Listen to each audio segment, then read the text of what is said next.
Hello friends, how are you? We are going to discuss lungs, diaphragm and bronchial intercom. See, this is the diagram of lungs. See, this structure is the trachea, windpipe, and it is supported by C-shaped cartilaginous rings. They are 16 to 20 in number. On the top of trachea, larynx is located. And this is the glottis, that is the laryngeal opening, and this glottis is guarded by flap-like cartilaginous structure known as the epiglottis. This trachea divide into primary bronchi, and primary bronchi enter into the lungs of its side, and primary bronchi further divide and redivide to form the secondary bronchus, tertiary bronchus, that divide to form bronchioles, that divide to form terminal bronchus, that divide to form respiratory bronchus, and respiratory bronchus divide to form the alveolar duct. So in this way, inside the lungs there is network of branching and rebranching of primary bronchi. This is known as the bronchial intercom. And through this bronchial intercom, air from the trachea enter into the lungs alveoli. Clear? See, lungs are primary breathing organ or respiratory organ, main chief respiratory organ in human. That's why the breathing or respiration is the pulmonary respiration. Lungs are two in number, right lung and left lung. So one pair. It is hollow organ. खोखला organ होता है. Elastic in nature. It is soft and distensible. Distensible means spongy. It can contract. It can expand. ये सिकुड़ सकता है, फैल सकता है. ठीक है. And pink in color. And lungs are highly vascular. Means richly supplied by the blood capillaries. पूरी तरह से ब्लड कैपिलरीज से क्या होता है, कवर्ड होता है लंग्स हमारा. So it is highly vascular. Our lungs located in thoracic cavity in ribcage. Ribcage के अंदर थोरेसिक कैविटी में लंग्स लोकेटेड होता है. See this space is known as the mediastinum, and in this space our heart is located. So our lungs are on either side of heart. Lungs covered by pleural membrane. Both the lungs covered by the double layered membrane known as the pleura. That means outer membrane known as the parietal pleura and inner membrane known as the visceral pleura.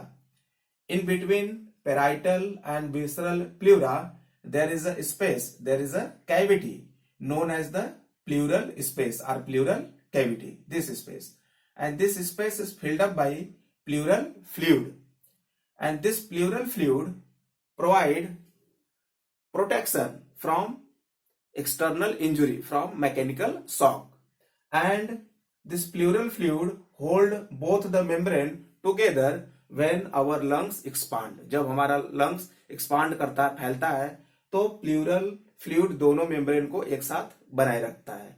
Clear?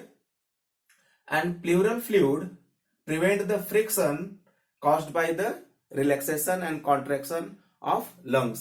lungs के relax और contract होने से जो friction generate होता है, इसको भी pleural fluid prevent करता है, रोकता है. Clear? So this is the pleural fluid filled up in the pleural space. See there are some difference between the right and left lungs. Left lung is smaller in size. See, this is the left lung and this one is the right lung. So left lungs, that is the smaller in size, and right larger in size, as we can see in diagram. हम लोग diagram में देख सकते हैं कि जो right lung है वो बड़ा है और लेफ्ट लंग छोटा है. Left lung divided into two lobes. यहाँ पे हम लोग देख सकते हैं कि जो लेफ्ट लंग है वो दो लोब्स में डिवाइडेड है. दैट इज द ऊपर का लोब, सुपरियर लोब, और नीचे वाला इंफेरियर लोब. और जो राइट लंग है डिवाइडेड इनटू थ्री लोब्स. यहां पे हम लोग देख सकते हैं superior lobe, middle lobe and inferior lobe. Superior lobe, middle lobe and the inferior lobe, 3 lobes में डिवाइड होता है राइट लंग्स. और जो लेफ्ट लंग है इसका वेट 560 ग्राम अप्रॉक्स होता है और राइट लंग का जो वेट है वो 620 ग्राम होता है अप्रॉक्स. लेफ्ट लंग में कार्डियक नॉच प्रेजेंट होता है. See this depression is known as the cardiac notch. इस डिप्रेशन को हम कार्डियक नॉच बोलते हैं. यहीं पे लेफ्ट साइड की तरफ हार्ट लोकेटेड होता है. ठीक है, सो this is the cardiac notch and cardiac notch present in left lung and cardiac notch absent in right lung. See, about 715 million alveoli present in both lungs. दोनों lungs में मिला करके कितना 750 मिलियन alveoli present होता है. Clear? और each alveolar sac contains 6 to 8 alveoli. यहाँ पे हम लोग देख सकते हैं कि this is what, these are the alveolar sac और एक एल्वियोलर सैक में 6 to 8 एल्वियोलाई प्रेजेंट होता है. Alveoli are the functional unit of lungs. Alveoli को हम क्या बोलते हैं? फंक्शनल यूनिट ऑफ लंग्स बोलते हैं, क्योंकि एल्वियोलाई के through he exchange of gases, exchange of oxygen and carbon dioxide होता है. इसीलिए हम एल्वियोलाई को फंक्शनल यूनिट ऑफ लंग्स बोलते हैं. यहां पे हम लोग देख सकते हैं कि लंग्स के अंदर 715 मिलियन एल्वियोलाई प्रेजेंट है, जिससे एक्सचेंज ऑफ गैसेस के लिए जो सरफेस एरिया है वो बहुत ही ज्यादा बढ़ जाता है.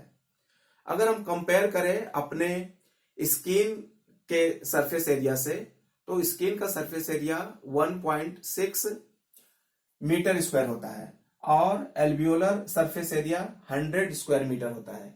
तो इस तरह से जो एल्वियोलर सरफेस एरिया है it is 50 times greater, 50 times more than the skin surface area covered to the body. ठीक है, स्किन सरफेस एरिया से alveolar surface area that mean 50 times greater होता है. इसलिए lungs are the better respiratory organ, breathing organ than the skin. So the pulmonary respiration replace the cutaneous respiration.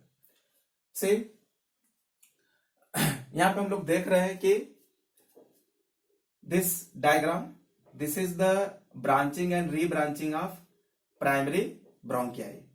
तो primary bronchiae divide हो गया secondary bronchus में, secondary bronchus divide होकर के tertiary bronchus बनाया.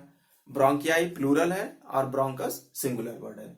तो टर्सरी ब्रोंकस डिवाइड होकर के bronchioles and that divide two form terminal bronchus, that divide two form respiratory bronchus and that divide two form the alveolar duct.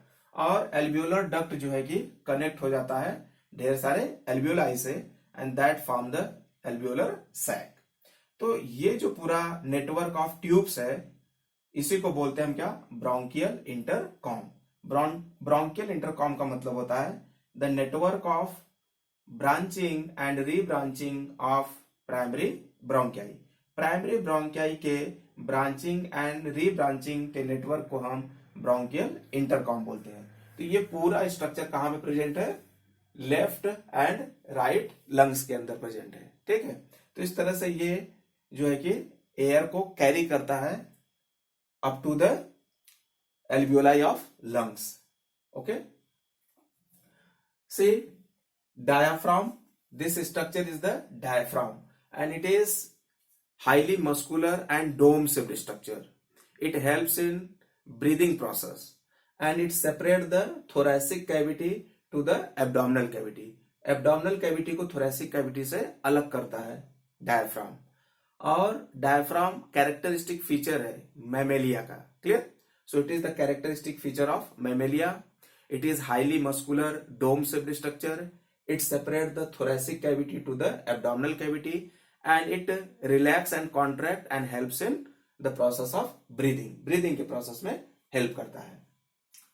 So this is the lungs.